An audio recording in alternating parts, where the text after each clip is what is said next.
आरोग्य योग बाय डिंपल में आज सर्वाइकल स्पॉन्डिलाइटिस की समस्या को दूर करने के लिए ये ज़रूरी अभ्यास। पहला, श्वास को भरते हुए गर्दन को ऊपर लेके जाएंगे, लेकिन श्वास छोड़ते हुए गर्दन को सामने की तरफ रखना है। गर्दन को नीचे लेकर नहीं आना है। समस्या ज़्यादा होने पर गर्दन को जब हम ऊपर लेके जाएंगे 5 सेकंड के लिए वहीं पे रोकेंगे, फिर नीचे लाएंगे। अभ्यास में गर्दन को राइट और लेफ्ट चलाना है। धीरे धीरे चलाएंगे, राइट ले जाएंगे, फिर उसके बाद सामने रोकेंगे, फिर हम दूसरी तरफ लेके आएंगे। धीरे धीरे स्ट्रेचिंग को बढ़ाना है। अब तीसरे अभ्यास में गर्दन को एक कान से पीछे से लाते हुए दूसरे कान की तरफ लेके आएंगे, जिसे हम कहते हैं हाफ सर्कल। धीरे धीरे आराम से गर्दन को पीछे से घुमाते हुए लेके आना है। 5 से 7 बार इस अभ्यास को हम करेंगे। इसके बाद कानों को कंधों से जोड़ना है, जोड़ने की कोशिश करनी है। जितना संभव हो सके हमें अपने कानों को कंधे के पास लेके आना है। एक बार राइट लेके आएंगे, एक बार लेफ्ट लेके आएंगे। इसके बाद हमें दोनों हाथों की उंगलियों को क्रॉस करते हुए सिर के पीछे रखना है और श्वास को भरते हुए हथेली से सिर की तरफ प्रेशर देना है और सिर से हथेली की तरफ प्रेशर देना है। इस प्रेशर को कम से कम हमें 10 काउंट तक रोकना है। अब इसी तरह हथेली को अपने राइट साइड लेके आएंगे और हथेली से सिर की तरफ प्रेशर देंगे, सिर से हथेली की तरफ प्रेशर देंगे और इस प्रेशर को रोक के रखेंगे। रोकते समय अपने मन में 10 तक काउंटिंग करनी है। अब हाथ को लेफ्ट साइड लेके जाएंगे। लेफ्ट साइड भी इसी तरह प्रेशर देना है। इस प्रेशर से हमारे गर्दन के आसपास की सभी मांसपेशियां मजबूत होती हैं, जिससे धीरे धीरे समय के साथ साथ सर्वाइकल स्पॉन्डिलाइटिस की दिक्कत में आराम मिलने लग जाता है। दोनों हाथ माथे पे रखते हुए अच्छे से प्रेशर पीछे की तरफ और सिर का प्रेशर आगे की तरफ। इस प्रकार 5-5 बार सभी तरफ से प्रेशर को देना है। अब दोनों हाथों को सीधा रखेंगे और मुट्ठियों को अच्छे से खोलना और बंद करना है। फिर कलाइयों को घुमाएंगे क्लॉकवाइज और एंटी क्लॉकवाइज।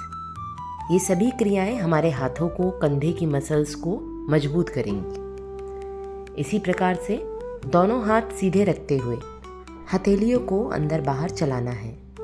अगर हाथों में थकावट महसूस होती है तो हाथों को नीचे रख लेंगे, आराम करके फिर दोबारा उठाते हुए चलाना है। हाथों को सीधे चलाएंगे और कंधे की सीध में चलाएंगे। कम से कम 8 से 10 बार यह हमें करना है। इसके बाद दोनों हाथ नीचे रखते हुए कंधों को धीरे धीरे घुमाना है, बाहर से अंदर की तरफ और अंदर से बाहर की तरफ। इसे भी हम 8 से 10 बार करेंगे। अब दोनों हाथों को क्रॉस कीजिए, ऊपर लेके जाइए, राइट साइड और लेफ्ट साइड इसे स्ट्रेच करिए। धीरे धीरे कोशिश करनी है कि हम इसकी स्ट्रेचिंग को बढ़ा सकें। कम से कम हमें 10 बार यह क्रिया करनी है। इसके बाद दोनों हाथ कंधों पे रखते हुए इसको रोटेट करिए। कम से कम में 5 बार से स्टार्ट करेंगे। 5 बार क्लॉकवाइज, 5 बार एंटी क्लॉकवाइज। दोनों हाथों को उठाएंगे, ऊपर की तरफ लेके जाएंगे और नीचे की तरफ लाएंगे। ये सभी हमारे कंधों की फ्लेक्सिबिलिटी को बढ़ाते हैं, दर्द में आराम देते हैं। अब दोनों हाथ पीछे ले जाते हुए अच्छे से स्ट्रेच करिए। हाथों को खींचेंगे और कंधों को पीछे की तरफ लेके जाएंगे। इसे करने से कंधों के दर्द में काफ़ी हद तक आराम मिलता है, लेकिन सभी क्रियाओं को बहुत ही आराम से करना है। यह वीडियो बनाई गई है इसलिए इसमें सभी चीज़ें बहुत जल्दी जल्दी बताई गई हैं। सभी क्रियाओं को कम से कम 10 बार करना है।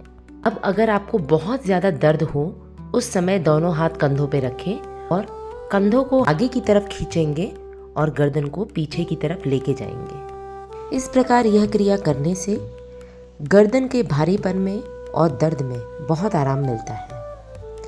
अब यह बहुत ही ज़रूरी एक्सरसाइज है। इसमें दोनों उंगलियों को हम चिन पे रखते हैं और पीछे की तरफ प्रेशर देते हैं। यह प्रेशर पूरी तरीके से गर्दन के पीछे हमें महसूस होगा। प्रतिदिन इसके अभ्यास करने से सर्वाइकल की समस्या का बहुत अच्छे से समाधान किया जा सकता है। अच्छी तरह देखिए कि किस तरह मैंने चिन को पीछे की तरफ पुश किया है और गर्दन को सीधा रखा है। कम से कम 8 से 10 बार हम इसका अभ्यास करेंगे। इन सभी क्रियाओं का प्रतिदिन अभ्यास करने से हम 100% सर्वाइकल स्पॉन्डिलाइटिस की समस्या को दूर कर सकते हैं।